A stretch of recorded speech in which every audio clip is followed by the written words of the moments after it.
Doctors, what patient made you go how the duck are you even alive? This video is for entertainment purposes only and is not a tutorial. Enjoy watching. Lady in her mid-30s was in the clinic for a 1-week follow-up post-foot amputation, diabetes. She was admitted straight from the clinic because her blood glucose was 600 milligrams DL. Normal is 80/120, and the wound was severely infected.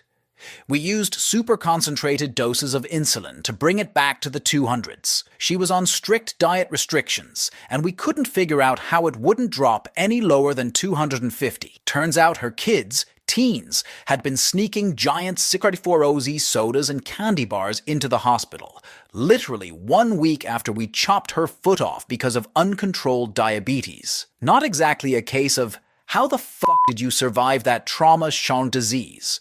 But how the fuck do you even function on your own? Next story. Pictures of me before and after brain surgeries were on the front page around this time last year. The mortality rate for acute subdural hematomas is 90%. Of those who live, approximately 20 to 30% regain any brain functioning due to the subdural hematoma. The bleeding in my skull was so severe that I also had cranial herniation. My brain tilted 5 millimeters, causing my brainstem to compress into my spinal cord. That I not only lived, but woke up and recovered well enough to go back to work, get married, travel. The world returned to baseline. Physically is a straight-up medical miracle. I'm still in touch with the neurosurgeon who was on call at the hospital that day, and he says the same thing. Next story. Patients that give me faith in what medicine can do when I think about it.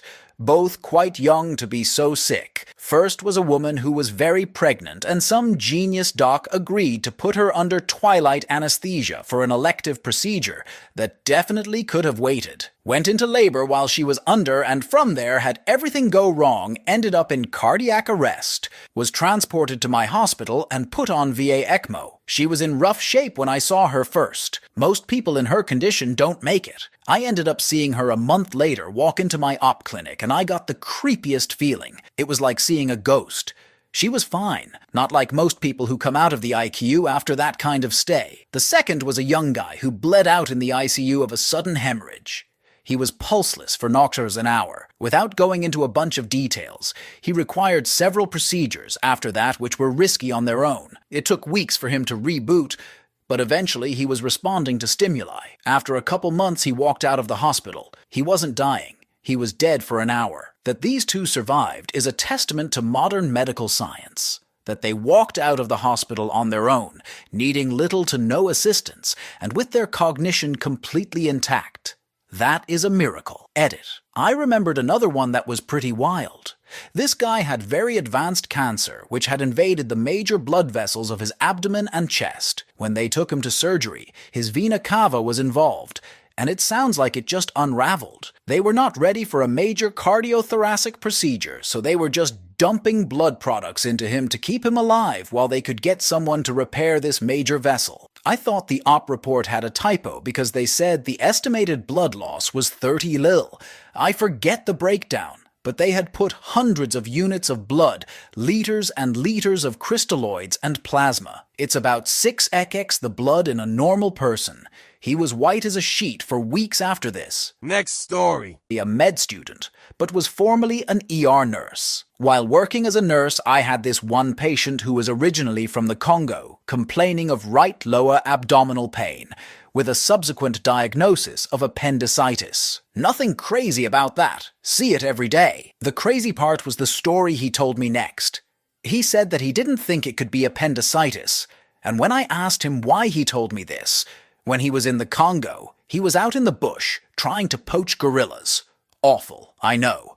When he developed right lower abdominal pain, nausea, fever, etc. Being out in the bush, far from medical attention, he and his buddy decided the best course of action was to remove his own fucking appendix. After nearly dying from the surgery, he then went on to nearly die from sepsis over the next several weeks. I assume he was under medical care by this point. Somehow, He manages to overcome nearly impossible odds and survives, and years later immigrated to Canada where he develops appendicitis. Again, so after hearing this, I was equally amazed as well as skeptical, but he showed me his scar, which I thought was fairly validating. I told his surgeon the story and asked why would he still get appendicitis, and they said he most likely just didn't remove the whole thing. I know this is all hearsay, and it is definitely possible it was exaggerated or even entirely fabricated by the patient. But if it's true, it's one of the most badass things I've ever heard and definitely belongs here. I work in trauma and once had a guy fall off a roof. He said he remembered hitting the bars on the scaffolding on the way down. We originally thought he'd fractured his femur, but nope, just a small hematoma. He was in bed next to a man who had broken his ribs and had a small C spine fracture when he fell forward, picking up his keys. Next story. During residency, my ICU patient had to have his chest reopened less than an hour after 6-hour open heart, CABG surgery. He needed 12 units of blood, his heart massaged, then shocked 4 times. Cardiothoracic surgeon in the ICU operating because no time to go back down to or was an illicit drug abuser and alcoholic. Nurses called him the cockroach. I checked in on him for 4 weeks. He was unresponsive every day. On week 20, we had to consult Dostors to take maggots out of his nose. I was sure he was a goner after that. Week 3 passed. No change. Week 4, day 24, I believe, at 6 a.m., he opens his eyes. I was shocked. He has a permanent trach and ostomy now, but somehow is alive. Story 4. As a med student on my emergency rotation, I had a guy brought in who had fallen off a 7th or 8th floor balcony and landed on his head, essentially DOA, and we couldn't get a blood pressure when he got to the hospital. As a student, my job was to basically stand to the side and squeeze the bajillion bags of blood that went into this dude. His cervical spine was essentially dust on the initial CT scan we got. I figured he probably wouldn't have made it. But about a month later, I'm now on my ICU rotation, and I see this guy awake and conscious. Pretty crazy. Story 5. My dad is 87. He had prostate, liver, bowel, colon, and skin cancer. For the skin cancer, he had lots of reconstructive surgeries. His whole tibia region and the back of his hands. Every year, he has to have at least 1 skin lesion removed. He had a couple of heart attacks and then a sextuple bypass surgery. He also had a big pneumonia, a huge abscess, and a small stroke. His doctor wants to see him every 6 months. I think just to be amazed that he's still walking around. Story 6. Next story. I was on home call for ER in a small town. Got a call from the ER nurse one night and she was like, "Em's brought someone in here and they think she might be dead?" I was like, "Well, is she?" She was like, "I don't know." This was a seasoned RN, by the way. So I was like, "Well, guess we're treating this as a code blue kind of situation." So without any further information, I jump into my car and rush over to the hospital. Once I got there, I realized why the triage nurse was so confused. In the trauma bay lay what appeared to be skeletonized remains under a blanket. The person felt warm to touch, so I opened their eye, and a yellow, wrinkled, shrunken eyeball stared at me and then suddenly moved. Potassium of 1 for those familiar with lab values. The backstory was extreme self-neglect, jot depression combined with caregiver neglect. Weighed in at 67 lbs at a height of about 5'5". We actually resuscitated her, very aggressively and unbelievably. After about 8 liters of fluid, she started speaking a word or 2 at a time and recognized Next story. patient here. When I was 2, I was being treated for asthma due to wheezing, labored breathing, etc. One night it got exceptionally bad, so my mom took me to the ER. They put me face down to do a CT scan. This was 1990, and when they were done, they turned me back over and I was blue, had stopped breathing. CT revealed a volleyball-size mass in my chest. Emergency surgery revealed what was supposed to be my twin. It kept growing inside my rib cage and finally had nowhere to go in my toddler body, so it cut off my airway. It had fingernails, hair, appendages, everything but major organs. I made a full recovery. I am a healthy 31-year-old now. 0 asthma. Only remnant of that night is a scar that goes from the center of my chest to the center of my back. Update. Definitely didn't expect this to blow up. Damn. Thanks for my first gold. This was a teratoma, so it was never a viable human. Edited the post to show that I am the healthy 31-year-old. LOL, anybody that quoted Dwight Schrute is my hero. Story 8. Next story. My mom's a doctor. I asked her about this when it came up on Reddit. When my mom was in her ER cycle during internship, man with police officers behind him came in the ER. The man was perfectly fine and walking, so my mom and her colleagues were confused. The officers showed them a picture of a crumpled metal piece, which was a car. It didn't look like a car at all, just metal trash. The officers told my mom and her colleagues that they rescued the patient from the car, which was lit on fire only a few seconds after they rescued him. The patient didn't have a single scar on him, was perfectly fine, and got his name around the hospital for being immortal. Next story. A guy now passed away who had incurable lung cancer from Agent Orange exposure during infantry service in Vietnam, and his wife had recently died. Cancer. Wife died. Guy was pretty positive glass half, full about chemo considering the double whammy. Asked him how he managed to keep it on the positive. He said he was returning to base with just days left on his enlistment. Rookie pilot has a mechanical failure of some sort in their Huey.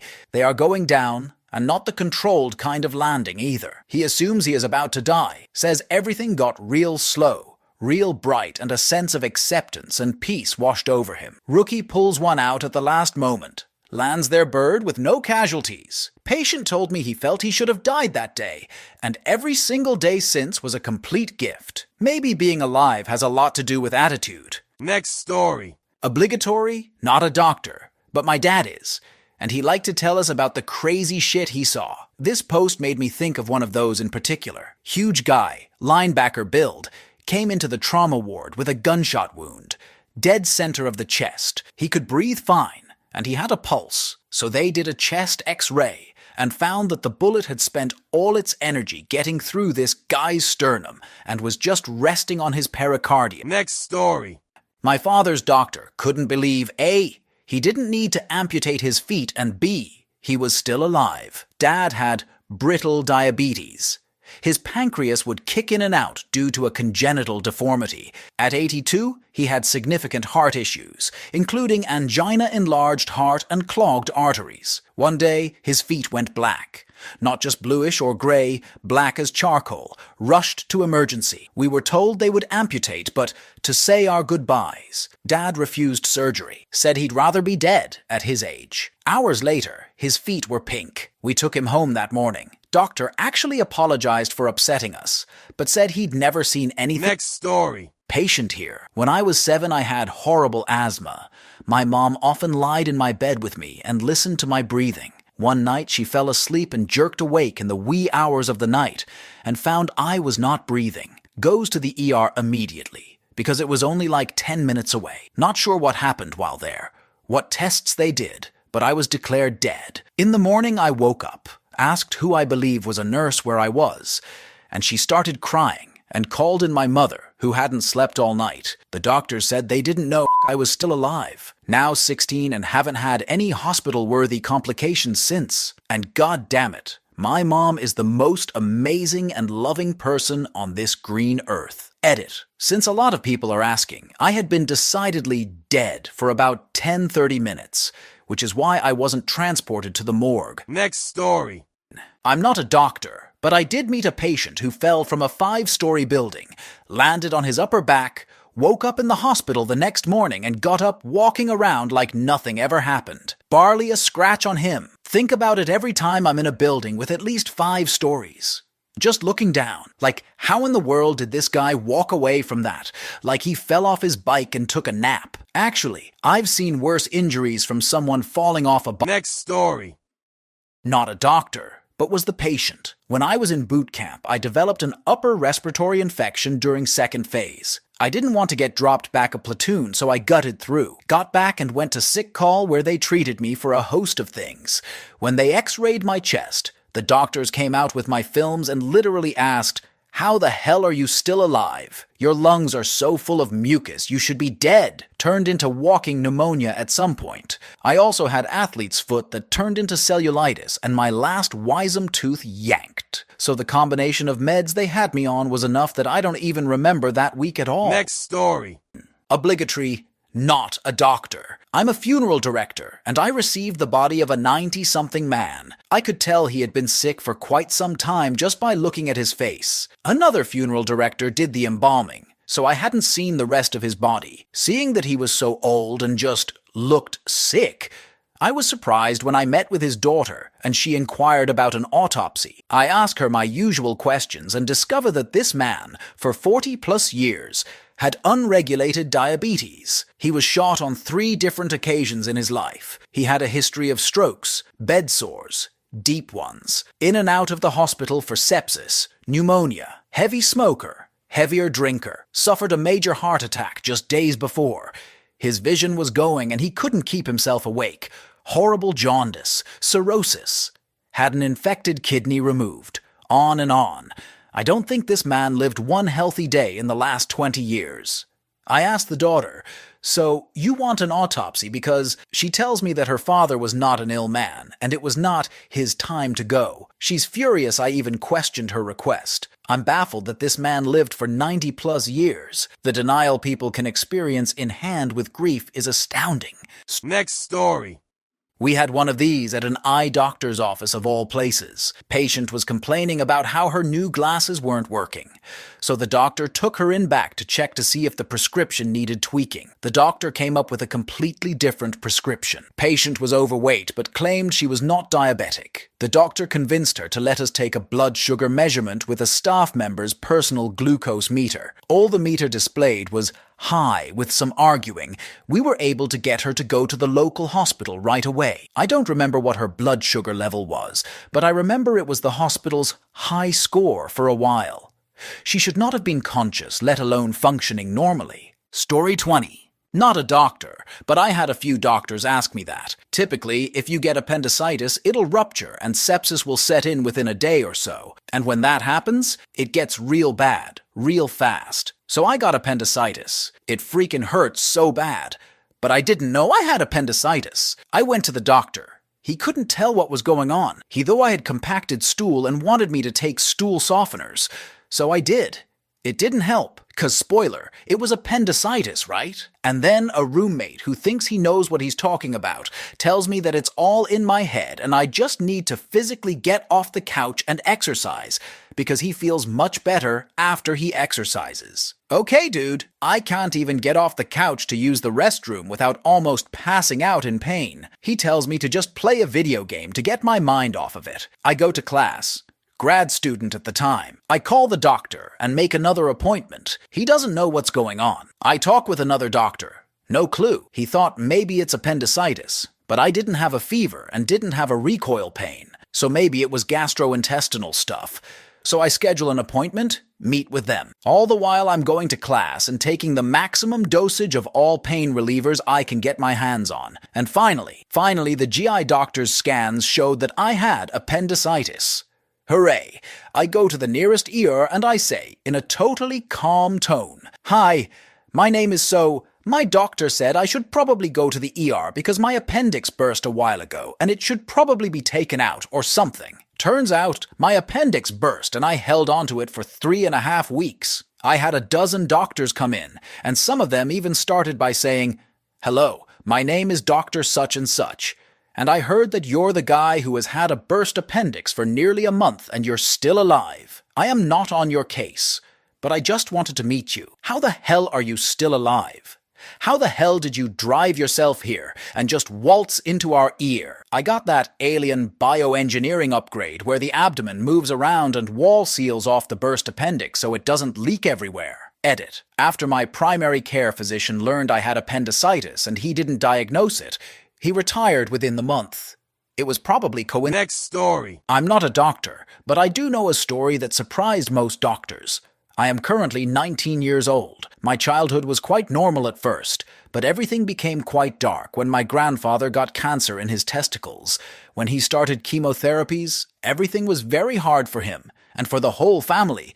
My cousins and I used to visit him after lessons. A couple of years passed and our grandfather recovered from cancer, but the smile was erased when they told us that he had metastasis, so the cancer spread to the part of the rectum. He had to start chemotherapies again.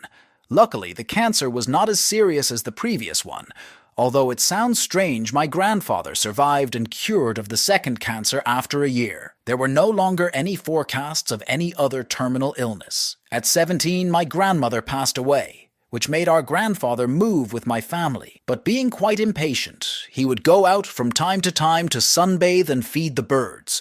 He went to the park by bus.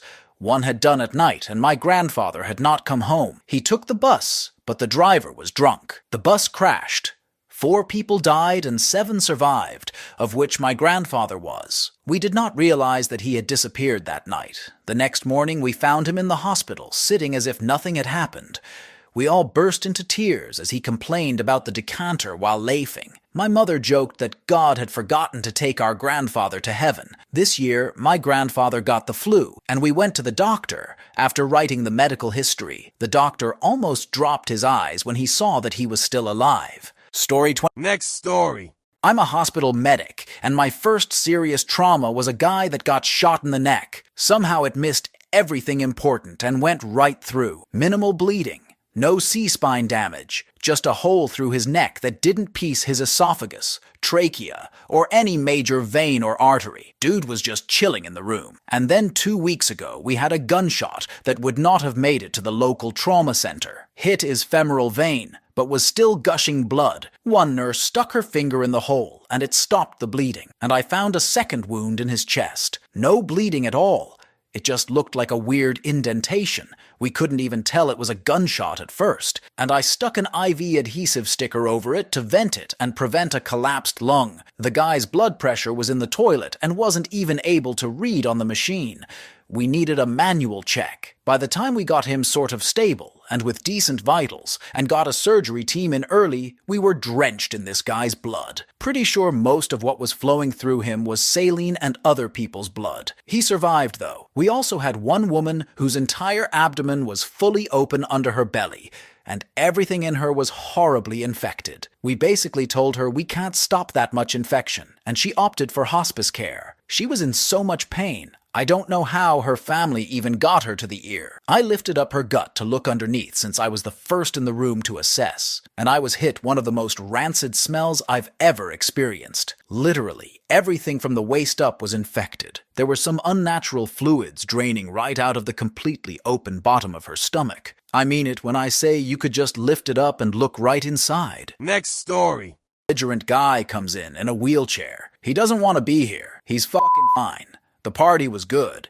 EMS fucked his evening up. EMS brought him in from a bush party. The guy had a chainsaw stuck in his thigh and shin, literally jammed in his leg, and severe burns after falling into the bonfire on half his body. Guy was hammered, didn't seem bothered by the fact he was severely burned or had a chainsaw in his leg. He ended up losing the leg below his knee and got a nasty infection from the burn. But still, if his leg wasn't completely I am convinced he'd have gotten up and tried to fight people. Next story. My sister was the patient, but every doctor who's gone through her whole file has had this reaction. When Wen was 9, she fell around 35 feet off a bluff and landed head first on bedrock. Shattered every bone in her skull. A very well-known neurosurgeon took a look at her when she was brought in, said, "Sorry, there is absolutely nothing I can do for her. I'd say she had a 10% chance of surviving the night. Say your goodbyes now. 3 weeks in a coma. 3 months in an ICU. 6 months as an inpatient. She's still alive today. She has permanent damage, of course, but holy cow, can kids' bodies recover from a lot." Story 33. Not a doctor, but a registered nurse. Last summer, between the months of June to September, we had a young male, 19 years old, who crashed his motorcycle and was sent flying through a van's windshield. By the time he came onto my unit, he had gone through so many operations, and I heard he needed to have over 100 blood transfusions within the first month to keep him alive. He also ended up losing all movement and sensation from the belly button down, as well as losing his left arm. His right arm was intact, but barely functioning. Neurologically, he was with it. Knew his name, and that he was at the hospital, but I honestly don't think he knew what happened to him. His family members were very nice, and I could only imagine how they were feeling. I honestly have no idea how he was still alive. He couldn't sit up straight anymore because he would be in terrible pain 24/7, but if we laid him flat, he couldn't really clear his secretions. I'm surprised he didn't get pneumonia or aspirated or something else. We discharged him to a long-term acute care facility, and that's the last I heard of him, but it's just such a sad story, considering he's only 19. Story 34. I had a patient in the emergency room who had been involved in an awful car accident where firefighters and paramedics spent an hour trying to get him out of his car. Reportedly, he attempted to walk to the ambulance, and when he arrived, he was awake and talking. Confused speech, but still. Then paramedics signaled the back of his head to me. His skull was popped open on the back so much that I could see inside. We paged the brain surgeon immediately, and the patient was taken directly to the operation theater. Months later, I heard from my colleague that he was still alive and had no damages other than some occasional balance problems. Next story. I almost died 3 times while being a kid. First for illness, second because I had the bright idea to eat a poisonous office plant, and third because I managed to fall from the stairs, cutting somehow my left wrist. All when I was 2-3 as a bonus. I could add a 4th time, when I had my sister saving me by catching me from the heels, while I was going to fall off a window after my attempt to call the dog outside. I still ask myself how I managed to stay alive for 27 years. Edit. Whoa, 500 likes. Nice. Next story. Not a doctor, but my future brother-in-law was definitely one of those cases. When he was about 5 and my fiancée was 10, their family went to go visit their grandparents who own a significant amount of land. Grandparents gifted my fiancée one of those mini 4-wheelers for kids. This thing did a significant amount of speed. I don't recall how fast my fiancé said it would go, and grandparents obviously made a rule that brother-in-law couldn't ride on it alone, and both had to wear helmets at all times. Well, brother-in-law really wanted to ride it and snuck on when nobody was looking and just took the fuck off.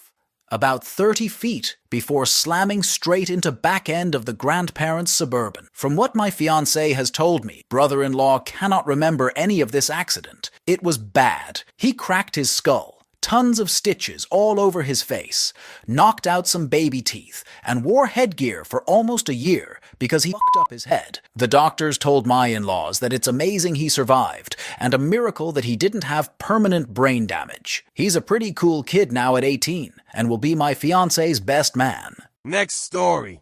First day of my emergency medicine clerkship, saw them wheel in a motorcycle accident guy who had dozens of broken bones. Arms, legs, skull, etc., amongst significant soft tissue injuries. GCS was in the single digits. Had a decent pulse when they brought him in, but it was fading fast. Fast scan showed he was pretty much bleeding into every space in his abdomen and pelvis. The guy looked dead. His co-rider had already been pronounced dead in the field. Hands and feet were the same color as the white sheets on the gurney. Pulse was barely palpable. Lips were blue, etc. Anyway, the trauma surgeon apparently sees something or has a flash of inspiration. I stepped away for like 5 minutes while they were putting in chest tubes to go check on one of my other patients in a different room, because as I head back over to the trauma bay, they're whisking this guy off to the OR. I hear from a nurse the next day that they cracked his chest, called in vascular and CT surgery in conjunction with the trauma surgeon to stop all the bleeding, and then closed him up once he was hemodynamically stable, but obviously in grave critical condition. There was no telling in the short term what kind of neurologic deficits he'd have from the fact that at one point, 80% of his blood was chilling in his abdomen rather than his vessels. Hell, I didn't even know if the guy's spine was intact, or if he'd be paralyzed just from the physical trauma. Anyway, lo and behold, exactly 30 days later on my last day of emergency medicine, I bump into the guy and his family members leaving the hospital through the main lobby, holding fresh discharge paperwork in hand. He's being pushed in a wheelchair because you can't really use any arm strength without splitting your sternum open after the kind of surgery he had. But dude looks good. He's laughing and joking with his wife and trying to tell her that he can walk out of here if they'd let him. Pretty crazy, considering when I saw him, he was pretty much a broken corpse. Story 39. Next story. This was many years ago, so I can't recall the exact details, but basically we had a lady on ventilation with sepsis and multi-organ failure, renal failure, respiratory failure, metabolic acidosis, deranged liver enzymes, the whole works. We counseled the family and they agreed to withdraw life support, so DNR was issued and we took her off her ventilator. A few days later, she's still around, unconscious, still in full-blown sepsis with multi-organ failure, but brainstem functions were there. I remember looking at her charts with my registrar, I think resident in the US, and my registrar going, "But how?" Then one day, maybe about a week on, during visiting hours, the patient's son approached us before he left to thank us for looking after his mother. His parting words were, and I kid you not, I don't know if it's relevant, but my mother practiced black magic. My registrar made the ward sister contact the hospital chaplaincy team to inquire if they do exorcism. They don't. Next story. Doctor, but a witness of a doctor saying this to my grandpa. The guy was not even 40 when he was diagnosed with esophagus cancer, which had spread to his lymph nodes in his neck. He was operated, but was told he would probably never be able to eat solid food again and have difficulty speaking, as the main tumor was located on his larynx. Chemo and radiation was used to treat the spread in his neck, but there was a high chance he wouldn't survive it as the smaller tumors were inoperable. He survived.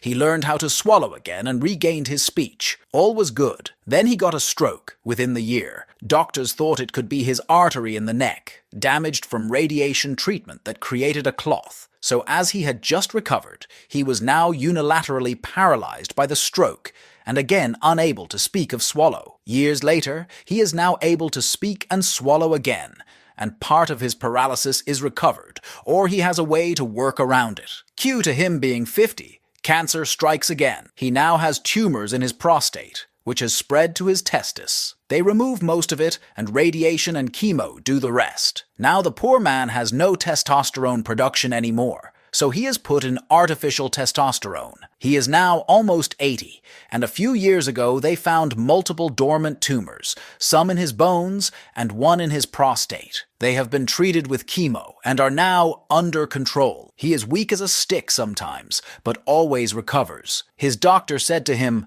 the last time he was in the hospital, that he has never seen a person going trough so much illnesses and cancers for 40 years, which each one a slim chance of survival, but always recovering. My grandpa, a slightly religious man, said, when the angels are calling, and I think I might finally lose the fight, I turn off my hearing aid, so I keep fighting. Story 43. Next story. Not me, but it's this thing my dad used to tell my sister and I. My dad served during the Gulf War and said he had to work on a guy whose head got ran over by a tank. What happened was, a Marine fell asleep against the treads, and the tank drove over him.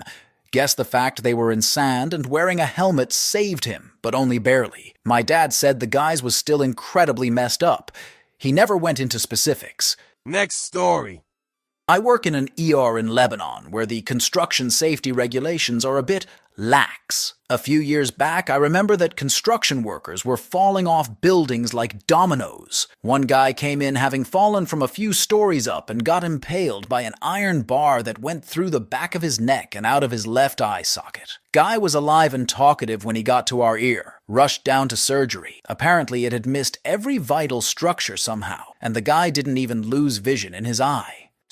Next story. Not a doctor, but I contracted meningitis when I was 2 years old. I was rushed to the hospital, and the doctor immediately diagnosed it and had me sent via ambulance to the children's hospital an hour and a half away. Small town doesn't have the resources to fight such things. The ambulance actually broke down about halfway there, and they had to send another one to pick us up. I spent 2 weeks in the hospital, and the doctors kept pansy-footing around when my parents would ask about my condition, and they kept getting vibes of, it's unlikely he lives through this.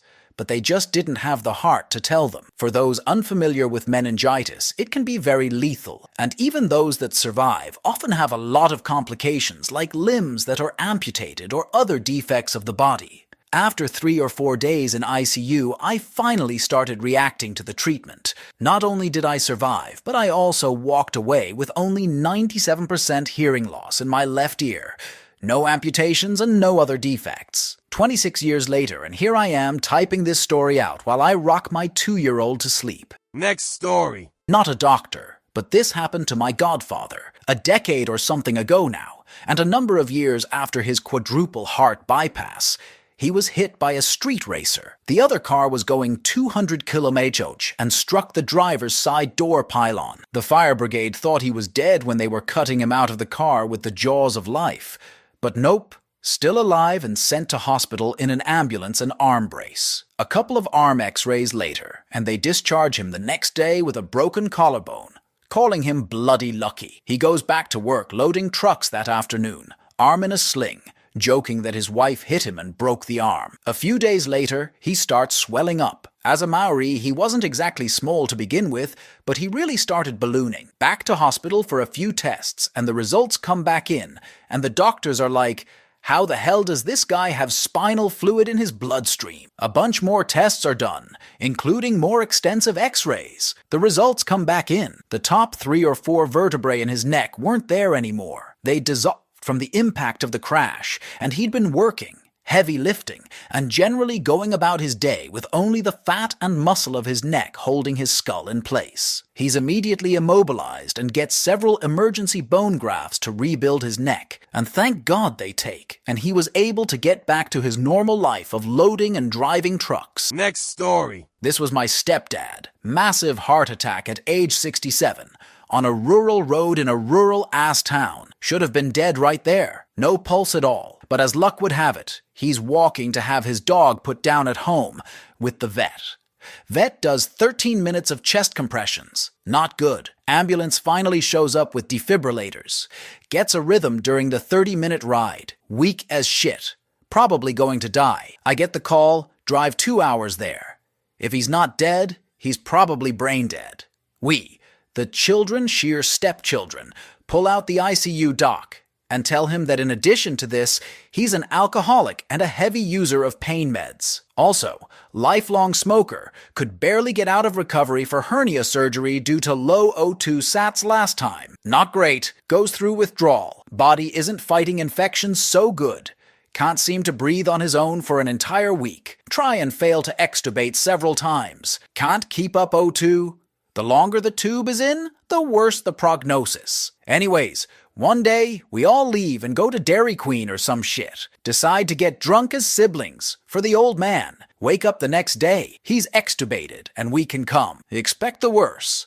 I brought him his Cubs hat, so that if this is how we're going to remember him without tubes, he at least has his hat. Walk in, expecting him in a coma. Tough old Sob is sitting up, talking. I tell him the Cubs won opening day, and that the first pitch of the season was a home run by the Cubs' leadoff hitter. He says, Schwarber. I said no. He says, oh, of course, Hap. I lost my shit right there. Story 51. Not a doctor, but my cousin was in a terrible motorcycle accident a few months ago. She had to be life-flighted to the hospital, where they found out her ankle was broken. Her hip was shattered.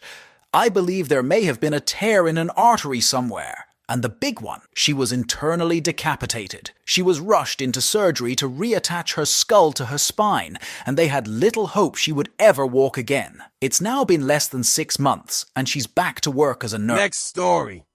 My old roommate's wife came to our apartment one night after working in the ER. She is an NP now in a practice, but she worked in a hospital for a while. A patient had jumped off his 3rd-story balcony and landed in a bush and was totally fine. So naturally, he tried again. The second attempt, a branch got lodged up his ass. When they removed said bush from his ass, he lost the elasticity of his sphincter muscles. The man will never be able to not shit for the rest of his life. Next story. Not a doctor, but a patient. I was in the hospital after a pretty gnarly 4-wheeler wreck. I was destroyed. Fractured my skull. Broke 3 ribs, my right shin, it was sticking out of my leg, broke my collarbone, my right arm, had some pretty bad cuts, bruising, fractured 3 vertebrae in my lower spine, and internal bleeding. I've had a pretty high threshold for pain basically my entire life because I've always been clumsy, Stupid, but that was god-awful, even after I was given pain meds. At some point, IDK exactly when it was, I was in and out quite a bit. I heard two doctors conversing outside my curtain. One of them said, "I don't know how she keeps regaining consciousness. There's no way she should be awake right now." The other doctor replied, "Honestly, I don't know how she's even alive. I think they thought I was asleep, IDK. But that scared the hell." Next story. But the patient my neurologist was totally confounded by. At the age of 21, I began having episodes of semi-consciousness, which lasted 2 months. My doctor could not figure out what was causing the problem, even with repeated blood tests. Then one Monday night, I prepared for bed. The next thing I knew, it was Friday afternoon. I was intubated, hands and feet bound to the hospital bed. Come to find out, my seizure medication had stopped flushing out of my system and was shutting down my body. My sister had found me in the floor beside my bed on Tuesday morning, seizing in my own vomit, which I had aspirated. I apparently spent the majority of my time seizing over the next 3 days, as my doctor kept changing medications to stop the seizures. He had told my family to start funeral proceedings sometime Thursday. On Friday afternoon, I awoke, scared to death by my situation. Not only did I survive, but so did the child I was pregnant with, unknown to anyone. 30+ years later, I'm still plugging along, and that child has children of his own. Until retirement, my doctor continued to refer to me as the one patient he would always be amazed by. Next story. Not a doctor, so a little shaky with medical terms. But you might be interested to hear about my grandmother. When she was 36, she had a debilitating brain aneurysm. She spent almost 100 days in the hospital, during which time one of her doctors just shrugged at my grandfather and said, "I don't know, her heart just won't stop beating." A few years later, she had a stroke that paralyzed the right side of her body. She's been mentally handicapped and in a wheelchair since then. A few bouts of pneumonia here and there. When I was in high school, she got diagnosed with breast cancer, had a single mastectomy. Survived. 2 years later, colon cancer. Also survived. She's now 72, and a few months ago we found out she had bone cancer. She had surgery to plate her left femur because it was almost entirely eaten away, and since then she's been on a slow decline. We put her on hospice care a week ago and are preparing for her to pass peacefully. But it's like her doctor said, this woman's heart just won't stop beating. Doctor, my grandmother has survived everything. Next story. Not a doctor, but I met a few, and curiosity gets the best of me. So I always ask, what's the most fucked up thing you've seen? I was hitchhiking across Canada, and this doctor picked us up. So I asked once again. Buddy said it was an inmate they had to have on suicide watch. He kept swallowing razor blades. Once he got cut off, no pun intended, he just scrounged in his shit to eat the ones he would pass. Next story. Not a doctor, but I was a hospital chaplain. We had a guy come in on ice. He'd had a cardiac event and fallen off a roof he'd been working on and had been mostly without a pulse for nearly 40 minutes. We'd prepared the family that there was almost no chance the guy would make it at all, but the docs managed to keep him alive and he got a heartbeat back, though he was still in a coma. Docs told them he'd probably never wake up. After about a week and a half, he did. Docs told the family he might be able to move his eyes around, but he would likely be so damaged he'd be able to do little else. Long story short, after 40-some days in the hospital, the guy walked out under his own power, with some aid for balance, speaking some Spanish and English again. Don't get me wrong, he wasn't back to normal and had a long way to go, but every single person on the medical staff agreed he had absolutely no business even being alive. Much less that. Consensus seemed to be it just wasn't his time yet. Story 60. Next story.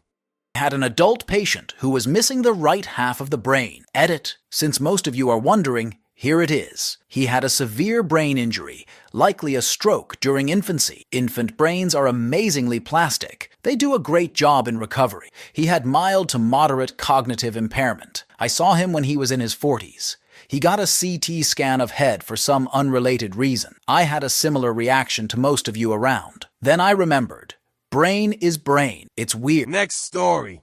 A doctor, just a witness. 2014 on patrol in Afghanistan. Our platoon leader stepped on a pressure plate IED with the IED buried a few inches to the side of his foot. Big blast. Launched him to the side about 10 meters. The guy next to him back 5. And another soldier nearby 3-ish. Somehow nobody lost any life, limb, or eyesight. Those 3 had severe concussions essentially, and quite a few of us had minor ones. Best theory as to why they survived is the bomb planter dug it slightly too deep into the ground, causing the fragmentation to get buried, and a lot of the concussive blast to be buried as well. This will probably get buried, but I still think of that blast and question, what the hell happened? Next story. General surgery residency. Get called to the ER because a guy showed up claiming he had been stabbed in the chest. He was in completely stable condition. Vital signs strong, alert, and oriented X3. No sign of a knife. There was a vertical stab wound right in the middle of his chest, over his sternum. Get a chest X-ray. And on the side view, there is a knife still in his chest.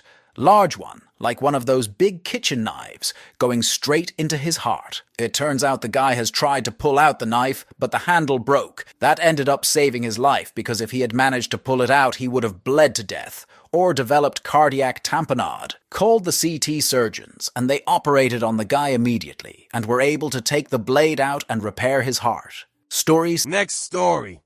Not a doctor. This is from when I was a patient at a hospital myself. So I was walking around with my crutches to sit outside when this man came to sit next to me and started a conversation with, "How come you're using those crutches?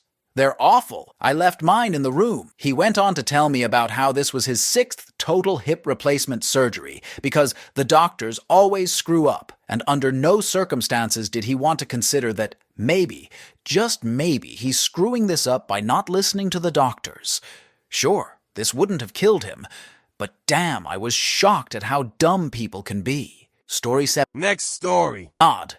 A nurse. Guy walks into the ED. Has huge long dreadlocks. Tells the triage nurse his neck is a bit sore. She asks where. He pulls aside his dreadlocks and there's a knife sticking out of his neck. Next in the OR. 18-month-old had fallen from a change table. Opened up his skull to pull out a ginormous hematoma. I peer inside and say, where is his brain gone? It had been completely squished by the clot. They leave part of the skull off to account for swelling and put a huge piece of tape over it saying, "Do not touch." No skull. The next day he is sitting up in the PICU, having an ice pole, chatting to his parents. Kids. There is no way an adult would ever be remotely the same.